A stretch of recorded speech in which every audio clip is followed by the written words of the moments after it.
So the whole earth was starting to be overrun with polytheism, and the idea of godhood was degraded in the minds of men. Time for some good news. God didn't just sit back and let the whole thing spiral out of control. Instead, he set in motion a plan to reveal himself to the world. And just as the beginning of the world began with one man in Adam, and the beginning of the post-flood world began in one man through Noah, the beginning of this plan of redemption began with another solitary figure called Abraham. It was through Noah's son Ham that Nimrod was born, but it was through the lineage of another of his 3 sons, Shem, that we find Abraham's lineage. The Lord called Abraham, saying, "Leave your native country, your relatives, and your father's family, and go to the land that I will show you.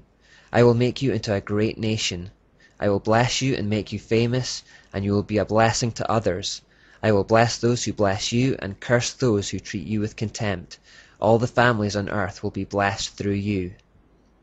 God goes on to say in Genesis 18:19, "I have singled him out so that he will direct his sons and their families to keep the way of the Lord by doing what is right and just." God's plan was to create a group of people, a nation, that would belong to him in the midst of the world that had fallen prey to the satanic mystery Babylon system. This nation would become Israel, and these people would become known as the Jews. And through this single group, he would execute his stunning plan for the redemption of the world. He would reveal himself to them so that he could reveal himself through them to the rest of the world. The Old Testament is the story of how God revealed himself to them. It's the story of God introducing himself to his people, teaching them his character, what he wants from them, how they should think of him and refer to him.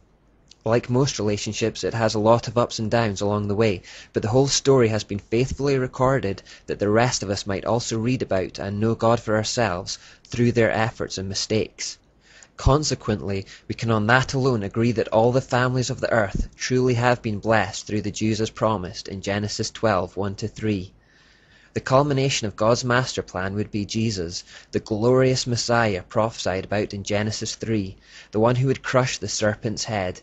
His death and resurrection was the decisive blow in the war with Satan, but it all began with one faithful man, Abraham. It wasn't that Abraham was especially righteous. In fact, he had a pagan background like most other people, but God can use anyone for his purposes. In fact, inadequacy almost helps because it causes men to rely on God when they might otherwise be tempted to rely on themselves.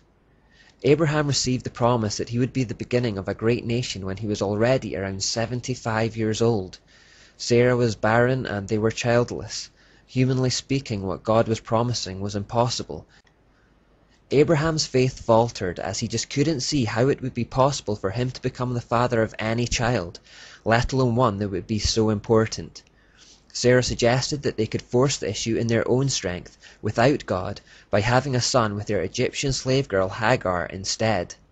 Abraham did this, and the son was called Ishmael. However, this child that had come about from their own human efforts was not the one God had promised. Instead, even later in life, Sarah eventually miraculously conceived. This child of the promise was called Isaac, and it was through him that the Jewish nation came to be.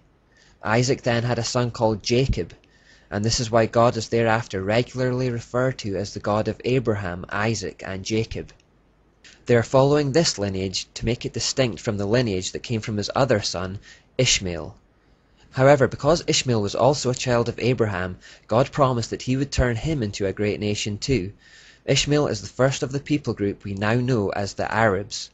God said, "Isaac is the son through whom your descendants will be counted, but I will also make a nation of the descendants of Hagar's son, because he is your son too." The rest of the Old Testament is basically the story of this nation that became known as Israel, this people group that became known as the Jews, and how they stood alone as God's people in a world full of mystery Babylon religion, manifested as polytheism, sorcery, and astrology. They were often persecuted, attacked, enslaved, driven out from their land, but God revealed himself to them and through them to the world. They keep losing faith in him, and God keeps showing them that they can trust him. They turn their back on him, and God chases after them. As we move through the Old Testament years, we will see evidence of this. Incidentally, the fact that Isaac replaced the firstborn Ishmael as the favored son is a spiritual root for the Arabs' hatred of the Jews.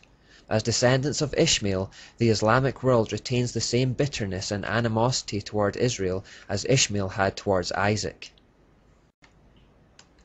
As we fast forward from Abraham past Isaac and past Jacob, we get to Jacob's son Joseph, and you will no doubt know his famous story.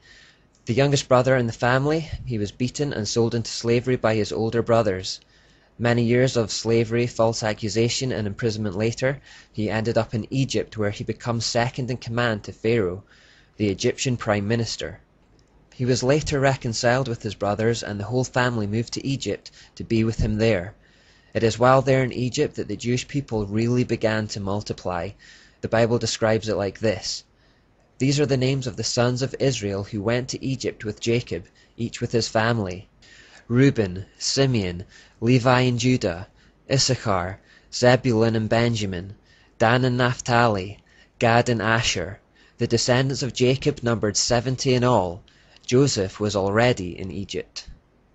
Now Joseph and all his brothers and all that generation died, but the Israelites were fruitful and multiplied greatly and became exceedingly numerous, so that the land was filled with them.